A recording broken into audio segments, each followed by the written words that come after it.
65 یا 70 کے قریب ہوں گے، مگر اس ایج میں بھی ان کی رفتار نوجوانوں سے بھی زیادہ تیز تھی۔ میں بہت غور سے ان کی رفتار کو اور ان کی چال کو دیکھ رہا تھا کہ پھر مجھے کچھ محسوس ہوا کہ کچھ عجیب ہے ان کے اندر۔ ان کے ظاہر ہے کہ روشنی اس قدر نہیں تھی کہ میں ان کا جائزہ پورا لے سکتا یا ان کو بغور دیکھ سکتا، مگر کچھ عجیب سا مجھے محسوس ہو رہا تھا کہ کہیں نہ کہیں کچھ نہ کچھ عجیب ہے۔ میں نے ان کو محسوس نہیں ہونے دیا۔ وہ جب تھوڑا آگے نکل گئے تو میں نے ٹارچ میرے ہاتھ میں تھی، میں نے سر سے لے کے پیر تک ان کے سراپے کے اوپر ٹارچ کو لے کر اس کی روشنی میں ان کو غور سے دیکھ رہا تھا کہ ایک دم سے میں ٹھٹک گیا، اور مجھے اندازہ ہوا کہ میں نے پہلے کیوں نہیں اس چیز پہ غور کیا کہ جو ان کے پیر تھے وہ یوں محسوس ہو رہا تھا جیسے لکڑی ہے، جو ان کی ٹانگیں تھیں وہ یوں محسوس ہو رہا تھا کہ وہ گوشت پوست کی نہیں بنی ہوئی، وہ لکڑی کی ہیں، کیونکہ وہ جب چلتے تھے تو اس میں سے ٹک ٹک کی آواز آ رہی تھی۔ پہلے میں سمجھ رہا تھا کہ کوئی بوٹ ٹائپ چیز ہوگی، مگر گاؤں میں بوٹ بہت کم لوگ استعمال کرتے تھے۔ اس دور میں لوگ چپل یوز کرتے تھے یا کھسا کھیڑی اس ٹائپ کی، مگر یہ واضح طور پہ بوٹ جیسی آواز آ رہی تھی۔ میں نے تھوڑا ان کے پیروں کو فوکس کیا، تھوڑا سا اس کو غور سے میں نے دیکھنے کی کوشش کی، تو یہ دیکھ کر میرے حواس ختم ہو گئے، میرے حواس باختہ ہو گئے کہ ان کے جو پیر تھے ان کی جگہ پہ گھوڑے کے کھر تھے، وہاں پر کھر تھے جیسے بکرے کے ہوتے ہیں پیروں کے نیچے یا گھوڑے کے نیچے پیروں کے، اس ٹائپ کا وہ تھا جس میں سے وہ ٹک ٹک کی آواز آ رہی تھی۔ میں بہت زیادہ پریشان ہو گیا، میں اس طرح کی سچویشن میں پہلے کبھی بھی نہیں آیا تھا، اور اب مجھے بڑا عجیب سا محسوس ہو رہا تھا۔ گاؤں میں اس طرح کی کہانیاں تو ہم نے سنی تھی چھلاوے کی، جنات کی، مگر میرے ساتھ یہ واقع ہو جائے گا کہ میں نے کبھی سوچا بھی نہ تھا۔ اب وہ جو بھی وہ مخلوق تھی اس کو اندازہ ہو گیا تھا کہ مجھے علم ہو گیا ہے کہ وہ کوئی اور چیز ہے۔ اب اس نے واضح طور پہ اپنا آپ ظاہر کرنے کا ٹھان لی تھی، شاید اس کا قد لمبا ہونے لگ گیا، اور اس نے کہا کہ اب جب تم نے دیکھ لیا تو پیچھے کھڑے ہوئے کیا کر رہے ہو، میرے ساتھ چلو۔ میں تو نہ سمجھ آ رہی تھی آگے بھاگوں، نہ سمجھ آ رہی تھی پیچھے کی طرف جاؤں۔ ایک دفعہ کوشش کی کہ میں پیچھے کی طرف رک جاؤں، مگر جیسے ہی میں نے پیچھے رخ موڑا کہ میں یہاں سے بھاگوں، میں نے دیکھا کہ میرے پیچھے بھی وہی مخلوق کھڑی تھی اور اسی روپ میں۔ میں بہت زیادہ گھبرا گیا اور بے بس ہو گیا کہ اب میں کروں کیا۔ ایسے میں میرے ذہن میں بس ایک ہی چیز آ رہی تھی جو میرے والدین نے مجھے سکھائی تھی کہ جب بھی کسی مشکل میں پھنس جاؤ تو اللہ کو ضرور یاد کرو، کوئی تمہاری مدد نہیں کر سکے گا سوائے اللہ کے۔ تو میں نے تب بھی سچے دل سے اللہ کو پکارا اور آیت الکرسی پڑھنے لگا۔ میں آیت الکرسی پڑھتا جا رہا تھا، بار بار پڑھتا جا رہا تھا، ورد کر رہا تھا آیت الکرسی کا۔ ایک دم سے جانے کیا ہوا کہ اس مخلوق نے خود ہی ایک چیخ ماری اور وہ ہوا میں کہیں تحلیل ہو گیا۔ جیسے ہی وہ ہوا میں تحلیل ہوا میں نے بھاگنا شروع کر دیا۔ میں نے یہ بھی نہیں دیکھا کہ میرا رخ کس طرف ہے، گاؤں کی طرف ہے یا میں اس کے اپوزٹ سائڈ پہ جا رہا ہوں۔ میں بھاگ رہا تھا، بھاگتے بھاگتے ایک دم جانے کس چیز کے ساتھ میری پیر ٹکرایا اور میں فرش پہ گر کے، زمین پہ گر کے میں بے ہوش ہو گیا۔ جب مجھے ہوش آئے تو میں اپنے گھر میں موجود تھا اور میرے گھر والے بہت پریشان تھے۔ میرے والدین نے مجھ سے پوچھا کہ تم کب آئے تھے اور تم کیسے بے ہوش ہو گئے تھے۔ میں نے ان کو تمام واقعہ بتایا تو وہ کہنے لگے کہ تمہیں چاہیے تھا کہ تم کسی نہ کسی کو اطلاع دیتے تاکہ ہم تمہیں ریسیو کرنے کے لیے سڑک پہ آ جاتے۔ تمہیں معلوم نہیں کہ یہاں کھلے علاقے ہیں اور یہاں پر اس طرح کے جنات عام طور پر پائے جاتے ہیں، وہ اسی طرح لوگوں کو بہکاتے ہیں اور ان کو تنگ کرتے ہیں۔ شکر کرو کہ تمہاری جان بچ گئی ہے۔ اس دن کے بعد میں نے جب بھی گاؤں جانا ہوتا تھا میں اپنے پیرنٹس کو پہلے ہی اطلاع دیتا تھا، اور اگر ایسا نہ بھی ہوتا تھا تو میں دن کے ٹائم جاتا تھا، میں رات کے ٹائم نہیں وہاں پہ جاتا تھا۔ یہ تھی میری سٹوری۔ بہت شکریہ آپ نے اپنی سٹوری ہمارے ساتھ شیئر کی ہے، آپ نے اپنے والد کی سٹوری ہمارے ساتھ شیئر کی ہے، اور امید ہے کہ آئندہ بھی ہمارے ساتھ اسی طرح سٹوریز شیئر کرتے رہیں گے۔ بہت شکریہ۔ بڑھتے ہیں اپنی اگلی کہانی کی طرف۔ جیسا کہ ہم جانتے ہیں کہ غیر مرئی مخلوقات کہیں بھی کسی وقت بھی اپنا آپ ظاہر کر دیتی ہیں، اور اس کے لیے کوئی ضروری نہیں ہوتا کہ وہ کسی جگہ پر بسیرا کرے تو تبھی وہ ان کا ظاہر ہونا جو ہوتا ہے مسٹ ہوتا ہے، بلکہ کبھی کبھی ایسا ہوتا ہے کہ بائی چانس ہوا کے ساتھ یا کوئی ایسی حالات ہو جاتے ہیں جس کے غیر مرئی مخلوقات لوگوں کو تنگ کرتے ہوئے یا گزرتے ہوئے لوگوں کو چھیڑ چھاڑ کرتے ہوئے ان کے ساتھ گزر جاتے ہیں، مگر جیسا بھی ہو ان کا سامنے آنا یا ان کے ساتھ آمنا سامنا ہونا کافی خطرناک ثابت ہو سکتا ہے کسی کے لیے بھی۔ ایسی ایک سٹوری ہمارے سے شیئر کی ہے لاہور سے عبد المنان نے۔ عبد المنان کہتے ہیں کہ آج سے 5 سال پہلے کی بات ہے، میرے کزن کے ساتھ ایک واقعہ پیش آیا تھا جو میں آپ کو ساتھ شیئر کرنا چاہتا ہوں۔ عبد المنان کہتے ہیں کہ میرا کزن لاہور کا رہنے والا ہے اور یہیں پر ان لوگوں کی پرورش ہوئی۔ وہ کہتے ہیں کہ ایک بار اس کے سارے گھر والے کہیں شادی کے لیے گئے تو میرے کزن نے بڑی سہولت سے منع کر دیا کہ آپ لوگ جائیں، میں گھر پر میں اپنے پیپرز کی تیاری کروں گا۔ گھر والوں نے اس کو اجازت دے دی۔ گھر والوں کے جانے کے بعد وہ اپنے روم میں بیٹھا ہوا پڑھ رہا تھا کہ وہ کہتا ہے کہ مجھے یوں محسوس ہوا کہ جیسے ساتھ والے کمرے میں کوئی موجود ہے، یوں لگ رہا تھا کہ جیسے کوئی الماری کو کھول رہا ہے اور اس میں سے چیزیں نکال رہا ہے، اور پھر الماری کا پٹ بند ہونے کی آواز آئی۔ کہتے ہیں کہ واضح طور پہ میں نے یہ آواز سنی تھی تو میں تھوڑا سا پریشان بھی ہوا کہ گھر والے تو سب شادی پہ چلے گئے ہیں۔ پھر مجھے خیال آیا کہ شاید ساتھ والوں کے گھر سے ایسی کوئی آواز آئی ہو جو لگ رہا ہے کہ ساتھ والے کمرے سے آ رہی ہے۔ کہتے ہیں کہ اس کے بعد کسی کے واضح طور پہ قدم چلنے کی آواز آئی جو کہ اس کمرے کے دروازے تک آئی جہاں پر وہ بیٹھا ہوا پڑھ رہا تھا۔ اس نے ایک دم سے دروازے کی طرف دیکھا، کمرے میں پڑھ رہا تھا، اور ایک دم سے اس نے دروازے کی طرف دیکھا کہ ابھی کوئی سامنے آ جائے گا، اتنی تیزی سے کوئی چلتا ہوا آیا، مگر وہ آواز واپس مڑ گئی۔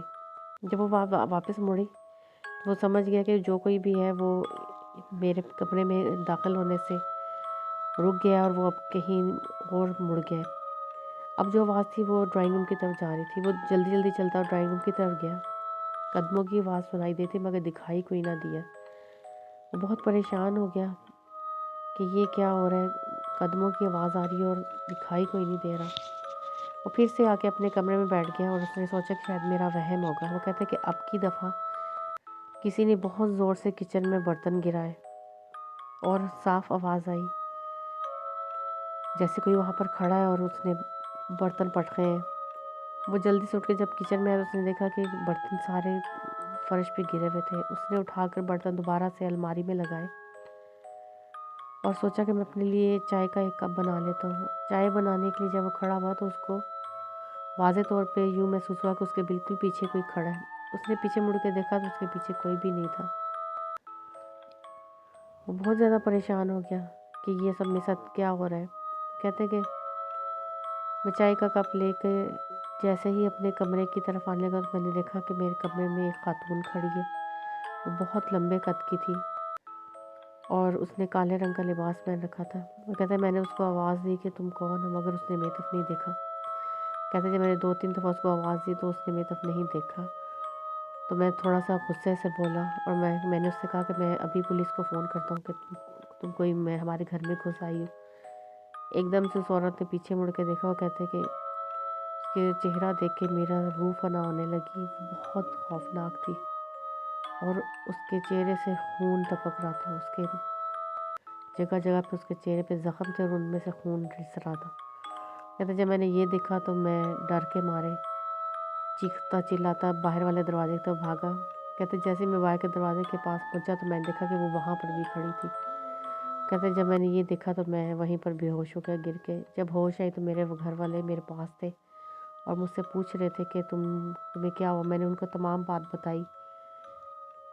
میرے والد صاحب کے ایک اللہ والے جاننے والے تھے، انہوں نے ان کو کال کی تو وہ آ گئے۔ انہوں نے مجھ پر دم بھی کیا اور میرے والد سے کہا کہ کوئی ایسی بات نہیں ہے، یہاں سے کوئی چیز گزرتی ہوئی جا رہی تھی اور اس نے اس کو اکیلا دیکھ کر اس کو تنگ کرنے کی کوشش کی کہ بچہ ہے اور اس کو چھیڑتی ہے، وہ گزر گئی ہے۔ اللہ کا شکر ادا کریں کہ وہ اس کو نقصان پہنچا کر نہیں گئی، ورنہ کوئی بھی کچھ بھی وہ کر سکتی تھی۔ ایسی مخلوقات کسی کی سگی نہیں ہوتی، یہ کسی کے ساتھ بھی کچھ بھی کر سکتی ہیں۔ اس دن کے بعد سے گھر والے کبھی بھی مجھے اکیلا چھوڑ کر نہیں گئے، اور اگر کبھی جاتے بھی تھے تو کوئی ایک میرے پاس ضرور رکتا تھا۔ بہت شکریہ، آپ نے اپنی اسٹوری ہمارے ساتھ شیئر کی ہے، اور امید کرتے ہیں کہ آئندہ بھی آپ اپنی اسٹوریز ہمارے ساتھ یوں ہی شیئر کریں گے۔ بہت شکریہ آپ کا۔ پڑھتے ہیں اگلی کہانی کی طرف۔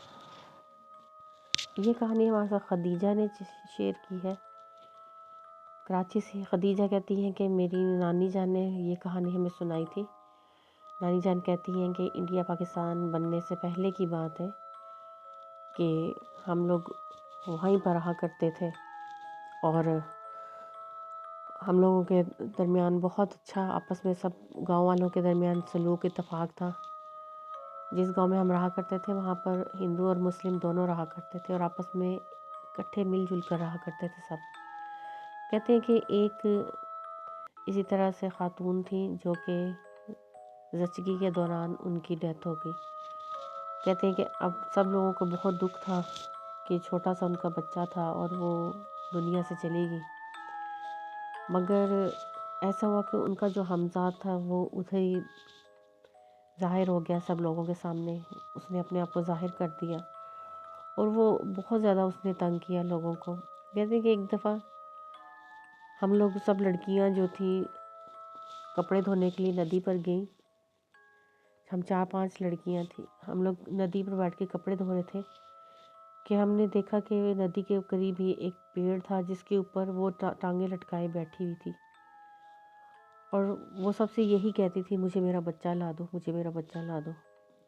تو وہ وہاں پر بیٹھے ہمیں یہ کہہ رہی تھی، آوازیں دے رہی تھی، ہمارے نام لے رہی تھی کہ مجھے میرا بچہ لا دو، مجھے میرا بچہ لا دو۔ ہم میں سے کوئی بھی اس کے ساتھ بات نہیں کرتا تھا۔ ہمارے گھر والوں نے ہمیں منع کیا تھا کہ کہیں پہ بھی اگر ایسا ہو تم لوگوں نے اس سے بات نہیں کرنی، اس کی طرف توجہ نہیں کرنی، اور اگر تم لوگ توجہ کرو گے تو ہم پر حاوی ہو جائے گی تم پر۔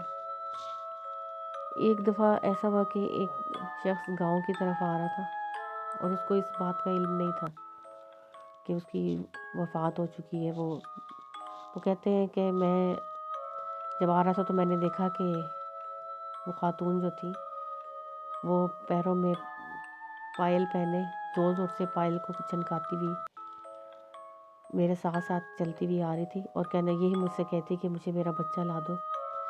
وہ شخص نہیں جانتا تھا کہ یہ ہمزاد ہے ان کا، اور وہ دنیا سے چلی گئی ہے۔ تو اس نے ان سے پوچھا کہ تمہارا بچہ کدھر ہے؟ تو وہ بس یہی کہتی جاتی میرا بچہ لا دو، مجھے میرا بچہ لا دو۔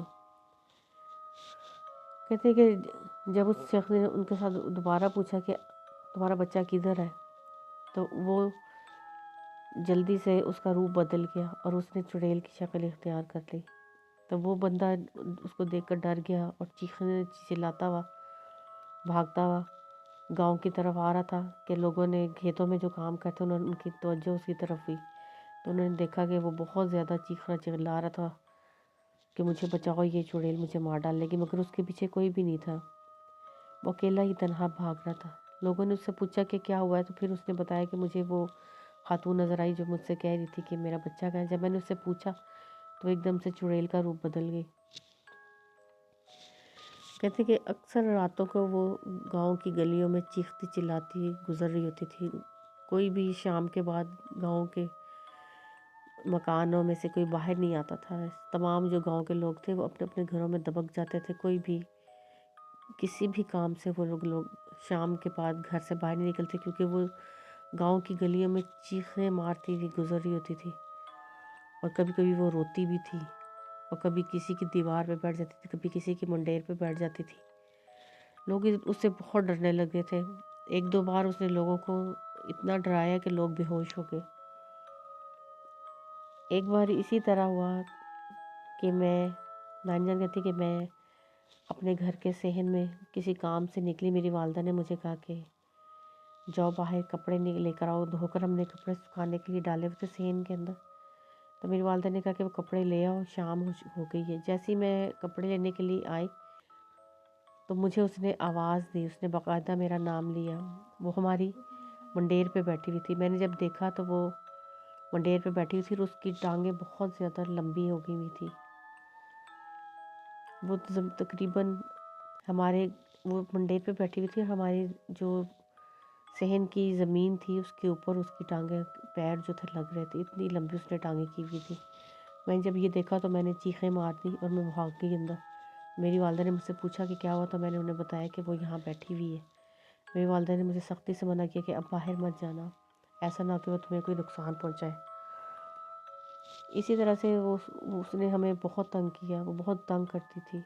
کئی بار ہم لوگ پانی بھرنے جب جاتے تھے تو وہ ہمارے گھڑے توڑ دیتی تھی یا پھر گھڑوں کے اوپر وہ سوار ہو جاتی تھی، اور اتنے وزنی ہو جاتے تھے گھڑے کہ ہم لوگوں کے سروں سے گر کے ٹوٹ جاتے تھے۔ پھر ہم لوگوں نے ایک اللہ والے تھے، ان سے مدد دی، انہوں نے پورے گاؤں کو کیل دیا، انہوں نے حصار باندھ دیا پورے گاؤں کا۔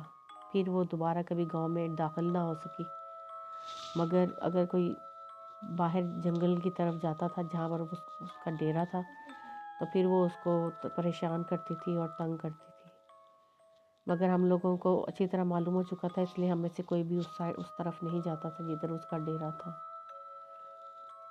یہ تھی کہانی جو ہمارے ساتھ شیئر کی خدیجہ نے۔ بہت شکریہ آپ کا، آپ نے بہت اچھی سٹوری ہمارے ساتھ شیئر کی، اور امید کرتے ہیں کہ آئندہ بھی آپ اپنی سٹوریز ہمارے ساتھ شیئر کریں گی۔ میری طبیعت آج کچھ ناساز تھی، اس وجہ سے سٹوریز آپ کے ساتھ صحیح سے میں شیئر نہیں کر پائی، جس کے لیے معذرت خواہ ہوں۔ انشاءاللہ کل پھر نئی سٹوریز کے ساتھ حاضر ہوں گے۔ اپنا بہت سا خیال رکھیں اور اللہ تعالیٰ سے بہت سی دعائیں کریں، دعاؤں میں ہمیں بھی یاد رکھیں۔ بہت شکریہ ان لوگوں کا جو اپنا فیڈ بیک دیتے ہیں اور ہمارے لیے نیک تمنائیں رکھتے ہیں۔ اللہ تعالیٰ ان سب کو سلامت رکھے۔ آپ لوگ بھی اپنا فیڈ بیک دیں، ہم آپ کے فیڈ بیک کے منتظر رہیں گے۔ ٹیک کیئر، اللہ حافظ۔ Thanks for listening and keep listening.